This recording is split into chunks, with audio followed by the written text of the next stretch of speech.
중진 용태론과 윤심 논란을 두고 갈등을 빚어왔던 김기현 국민의힘 대표와 인유한 혁신위원장 어제 긴급 회동했죠. 화면으로 만나보시겠습니다.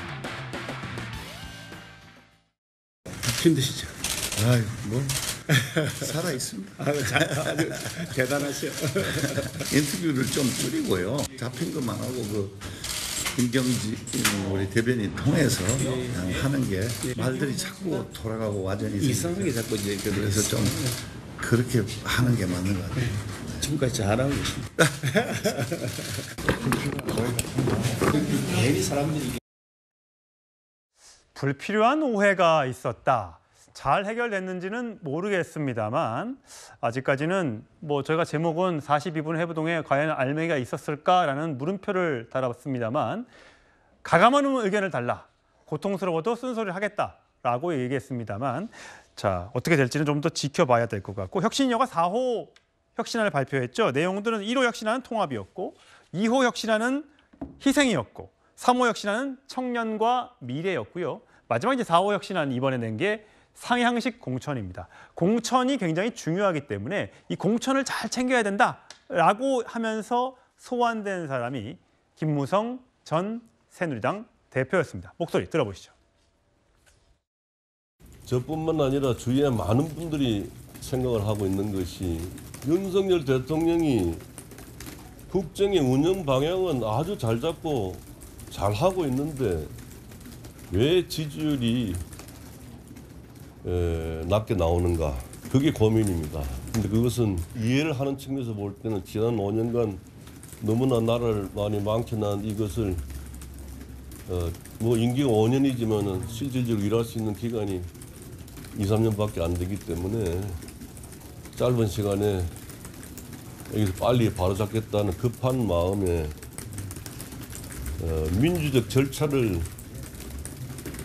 제대로 밟지 않는 그러한 모습을 보인 것이 국민들에게 오만하게 보였다라고 생각합니다. 대통령이라는 권력자 주변에 그 권력을 독점하고 향유하는 사람들이 몸을 던져서 당을 위해서 희생해야 됩니다. 네, 2016년 당시였죠. 공천 파동을 한 몸으로 겪었던 김무성 전 대표. 그때 옥새 들고 나르샤에서 이런 화제되는 영상까지 막 돌아다니고 막 그랬었는데 어쨌든 대통령 주변에 있는 사람들이 희생을 해야 되고 그러니까 불출마나 또는 험지 출마를 해야 된다라고 사람 이름을 거론하지 않았습니다만 대통령에 가까운 사람들이 그렇게 해야 된다라고 김무성 전 대표가 얘기를 했습니다. 그러면서 윤 대통령이 너무 짧은 시간에 뭔가를 빨리 바로잡으려고 하는 그런 조바심 때문에 일부 국민들이 지지하지 않는 경우가 있으니까 이런 부분들은 좀 바로 잡아가면서 가면 좋겠다라고 얘기를 했습니다. 자, 김영주 전 의원 보시기에는 네. 김무성 전 대표의 상향식 공천 그때도 이제 진박이라고 하는 사람들이 청와대에서 공천을 해달라고 했을 때 안 해준 거잖아요, 그때. 네. 이번에는 절대 그렇게 하면 안 된다는 거를 본인이 지금 보여주고 있는 것 같아요. 네, 기본적으로 그런 공포감이 있지 않습니까? 대통령실에 나로 오면 전략 공천으로 내려와서 나는 공천을 못 받을 수 있다라고 하는 부분들이 있기 때문에 그런 부분을 안정시킨다는 의미도 있을 수 있는 거고요.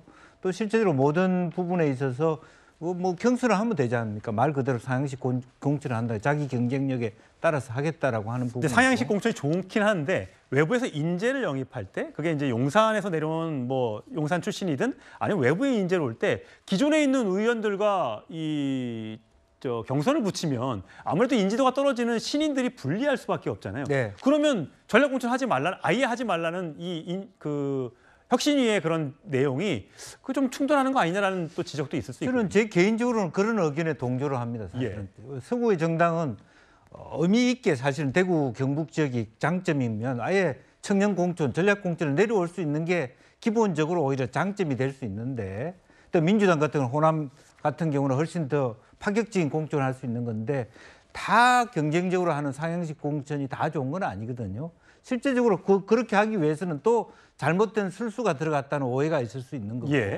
어차피 상향식 공천을 하면서 누구랑 경쟁시키냐를 당에서 만지작거린다면 이건 또 정당하지 않는 부분이 되거든요. 근데 그럼에도 불구하고 큰 틀에서는 어쨌든 대통령실이라고 하는 타이틀을 갖고 내려오는 부분에 대해서 조금 공정하게 하겠다는 의지로 보여준다면 저는 나쁘지 않다. 뭐 그렇게 보여집니다. 예, 어쨌든 공천이 뭐 굉장히 중요한 일입니다.